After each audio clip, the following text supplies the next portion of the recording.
Dans cette vidéo, on va revenir sur les bases du calcul d'air à l'aide du calcul intégral et développer un exemple un petit peu différent de tout ce qu'on a vu jusqu'à maintenant. Ce que l'on a vu jusqu'à maintenant, c'est que le nombre intégral défini de f entre a et b a une interprétation géométrique.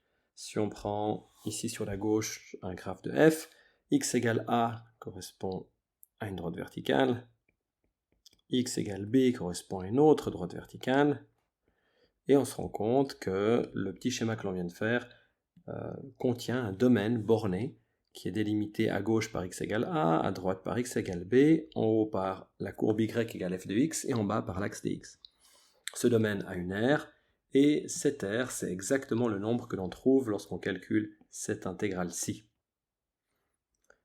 Cette intégrale-ci, on sait la calculer grâce au théorème fondamental du calcul intégral. On prend une primitive grand F de petit f, on l'évalue en b, on l'évalue en a, on regarde la différence entre ces deux nombres, et on a obtenu l'intégrale, et donc on a obtenu l'aire.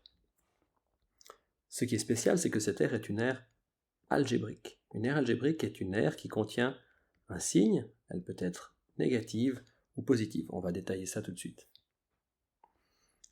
Ici, on a trois cas différents. Dans le premier, une fonction qui a l'air de ne prendre que des valeurs positives. Dans le deuxième, une fonction qui a l'air de ne prendre que des valeurs négatives. Et dans le troisième, une fonction qui prend des valeurs positives et négatives. Dans les trois cas, on va imaginer la droite x égale a, la droite x égale b, afin de définir un domaine. Voilà, on le délimite. X égale a, x égale b. Et les domaines que l'on a délimités sont ici pour la première fonction, ici pour la deuxième fonction, et en partie ici, en partie là, pour la troisième. Quand on parle d'aire algébrique, ce que ça signifie, c'est que lorsque l'on calcule la première intégrale, celle pour la première fonction, on va obtenir un nombre positif. On le sait parce que la fonction ne prend que des valeurs positives entre x égale a et x égale b. Dans le deuxième cas, on sait que l'intégrale entre a et b de la fonction sera un nombre négatif.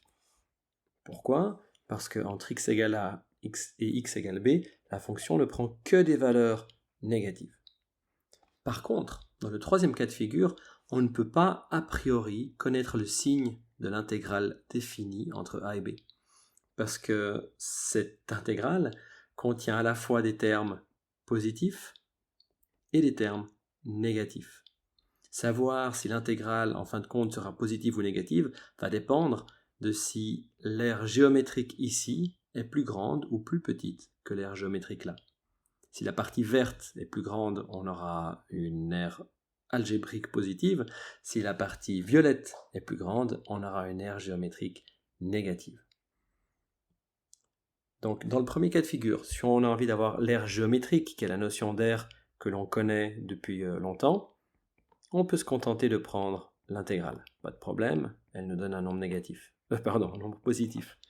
Dans le deuxième cas de figure, si on veut l'aire géométrique du domaine, il va falloir qu'on calcule cette intégrale, obtenir l'aire algébrique, qui est négative, on vient de le dire, et prendre la valeur absolue de ce nombre. Dans le troisième cas de figure, il va falloir qu'on soit un petit peu plus subtil. Il va falloir qu'on sépare les choses en différentes parties. Ici, on voit qu'il y a le point où la fonction passe du monde positif au monde négatif. Ça correspond à 0 de la fonction.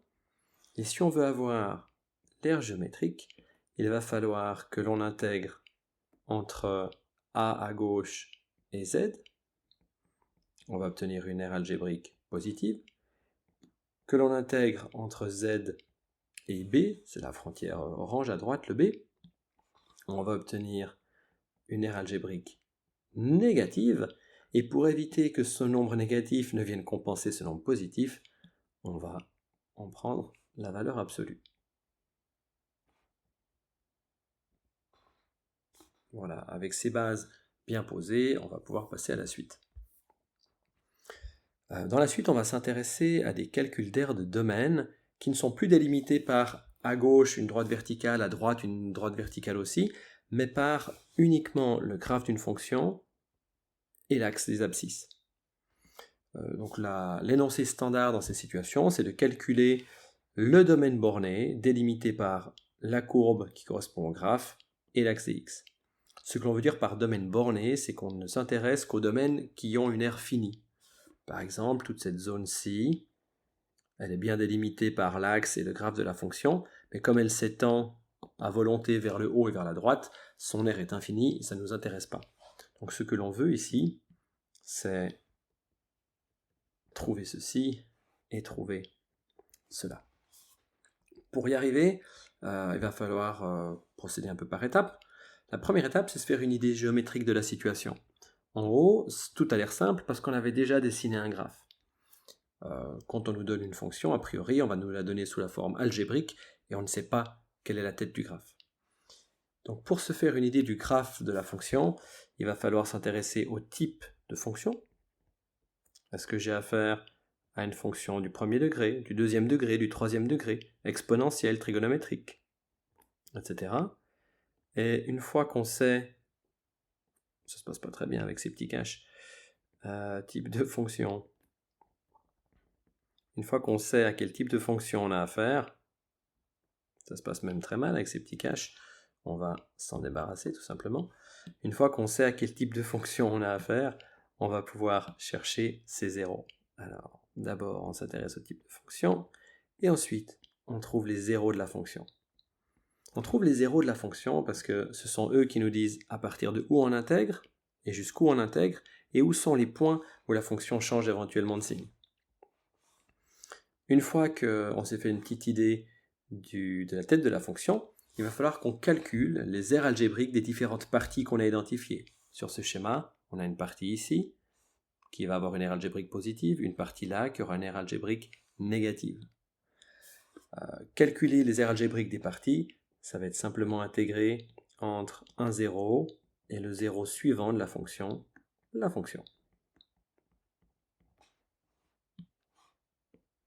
Dernière étape, quand on a les aires algébriques de toutes les parties, on va les assembler. Alors, on va les assembler en les additionnant. L'aire 1, l'aire 2, l'aire 3, ça dépendra du nombre qu'il y en aura. Et éventuellement, si c'est nécessaire, mettre des valeurs absolues autour de ces aires. On mettra les valeurs absolues autour des aires qui sont négatives.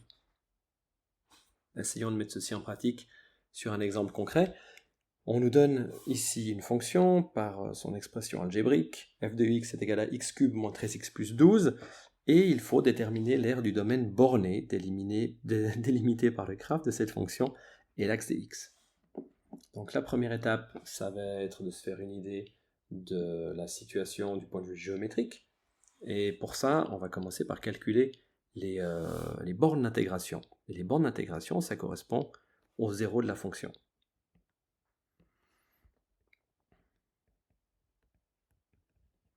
Pour trouver les zéros de la fonction, c'est toujours la même chose. On pose l'équation f de x est égal à 0 et on développe. Ici, c'est x cube moins 13x plus 12 qui doit être égal à 0. Équation polynomiale, degré 3. On a par exemple la factorisation comme outil. Ici, c'est un polynôme qui va certainement devoir être factorisé en utilisant la méthode de la division euclidienne. L'idée, c'était de chercher parmi les diviseurs du terme constant une valeur de x qui annule le polynôme. On peut essayer et on se rend compte que ça fonctionne avec le nombre 1, ce qui veut dire que je peux écrire x-1 comme facteur du polynôme. Ce qui vient dans la parenthèse d'après, on peut le trouver en effectuant la division de ce polynôme par celui-ci, ou en essayant de deviner, ce qui revient d'ailleurs au même que effectuer la division. Dans ce cas-ci, on trouve x carré plus x moins 12.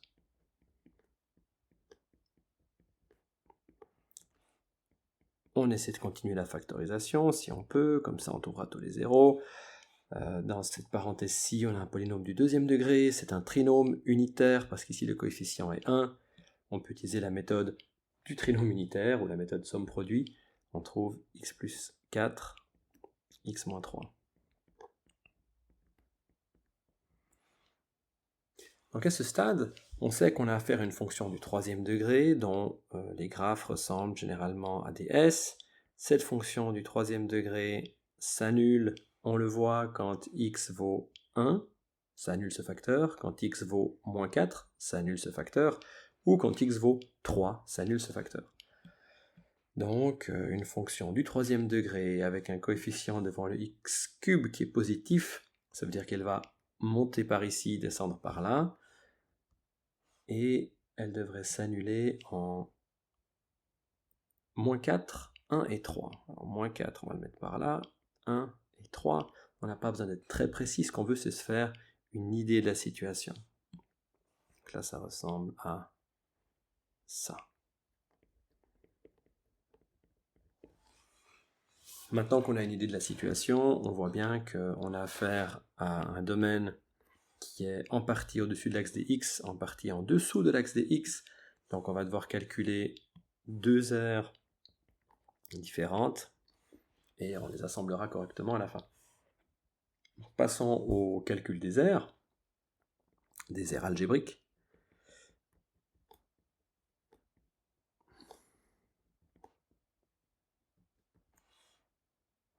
Pour calculer les aires, on va avoir besoin d'une primitive de petit f. Alors on peut la calculer dès maintenant, comme ça on est tranquille avec ça. Une primitive de cette fonction f est donnée par, c'est un polynôme, qu'est-ce qu'on trouve? On trouve x puissance 4 sur 4 moins 13x carré sur 2 plus 12x. Maintenant, on passe vraiment au calcul des aires. L'aire 1, on va trouver ça en intégrant la fonction entre les deux bornes les plus à gauche, entre celle-ci et celle-ci, c'est-à-dire moins 4 et 1, sauf erreur. Moins 4 et 1. On sait que ce nombre, c'est grand F évalué en 1, moins grand F évalué en moins 4. Si on fait des calculs, si on va remplacer tranquillement x par 1 là-dedans, on devrait trouver, sauf erreur, 23 quarts. 23 quarts. Quand on fait la même chose, mais en remplaçant x par moins 4 là-dedans, on trouve moins 88. Et lorsque l'on fait moins 23 quarts, moins 88, on trouve à peu près 94. Donc ce 94, ça correspond à l'aire de ce morceau-ci. On poursuit, on va calculer l'aire algébrique numéro 2. Cette fois-ci, on doit intégrer la fonction entre 1 et 3.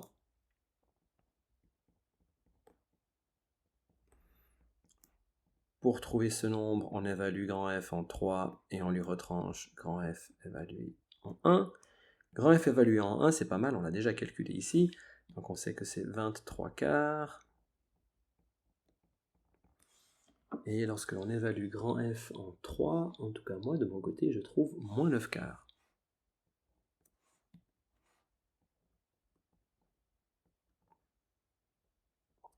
Moins 9 quarts, moins 23 quarts, ça donne moins 8. On arrive à la troisième étape, celle où on rassemble un peu les morceaux. On va trouver l'aire géométrique du domaine. L'aire géométrique du domaine, ça va être la somme des aires algébriques en prenant, lorsque c'est nécessaire, les valeurs absolues.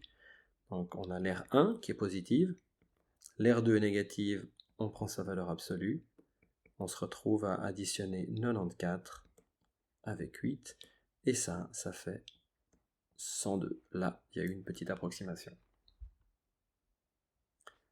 À la fin de cette vidéo, vous devriez être capable de bien comprendre ce que l'on entend par aire algébrique, savoir dans quel cas de figure on trouve des aires algébriques positives, des aires algébriques négatives, et dans quel cas de figure les aires algébriques sont issues de situations mixtes, où on a des parties positives et des parties négatives, et être capable de mener à bien des petits calculs d'aires lorsque le domaine auquel on s'intéresse est uniquement délimité par le graphe d'une fonction et l'axe des abscisses.